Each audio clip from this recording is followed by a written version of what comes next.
আসসালামু আলাইকুম রহমতুল্লাহ, আপনারা সবাই ভালো আছেন। তো আজকে বাবাকে নিয়ে একটু ঘুরতে আসা। আমার বাবা অনেকটা অনেক দিন ঘুরতে আসেনি বাইরে, একদিন আজকে ঘুরতে আসছে। তো এটা হচ্ছে বরিশালের ভিতরে মুক্তিযোদ্ধা পার্ক, নদীর পাড়ে দেখেন, নদীর পাড়ে।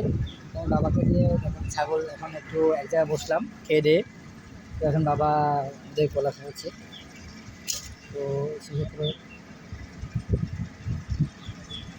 মজা আসলে একটা বাচ্চাকে নিয়ে আসা একটা মজা, অনুভূতি আলাদা, অনুভূতি আলাদা। তো আসলে মজা, যখন আমরা ঘুরতে আসি তখন খুব ভালো লাগে। বাচ্চা কাচ্চা নিয়ে ঘুরতে আসবেন সবাই, সপ্তাহে একবার বেরোনোর চেষ্টা করবেন। আমি বিশেষ করে চেষ্টা করি বা সপ্তাহে একবার বেরোনো।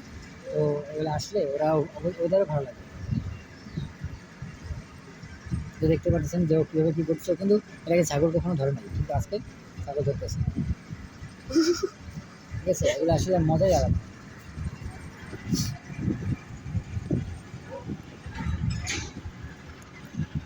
তো বন্ধুরা, আশা করি সবাই ভিডিওটা আসলে মজার ব্যাপারে।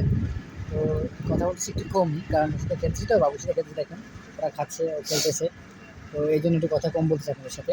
তো বিশেষ করে এটা বলবো যে আপনারা অবশ্যই বাচ্চা কাচ্চা নিয়ে ঘুরতে আসবেন। সপ্তাহে না হলেও 15 দিনে, না হলে মাসে একবার ঘুরতে বের হবেন।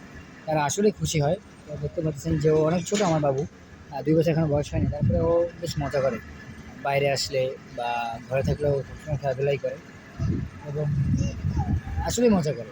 তো বন্ধুরা, ভিডিওটা তো বেশি বড় করবো না, এটা হলো ঘুরতে আসার জন্য একটা প্লেস পাওয়া যায়। যখন কোনো কাজে আসি আমরা, তার মাঝখানে বাচ্চা কাচ্চা নিয়ে আসলে আসলে একটা ঘোরাও হয়ে যায়। তো আমরা বরিশালের ভিতরে আসছিলাম, এটা বরিশালের মুক্তিযোদ্ধা পার্ক, এটা নদীর পাড়ে অবস্থিত। তো আপনারা আসবেন, আশা করি ভালো লাগবে।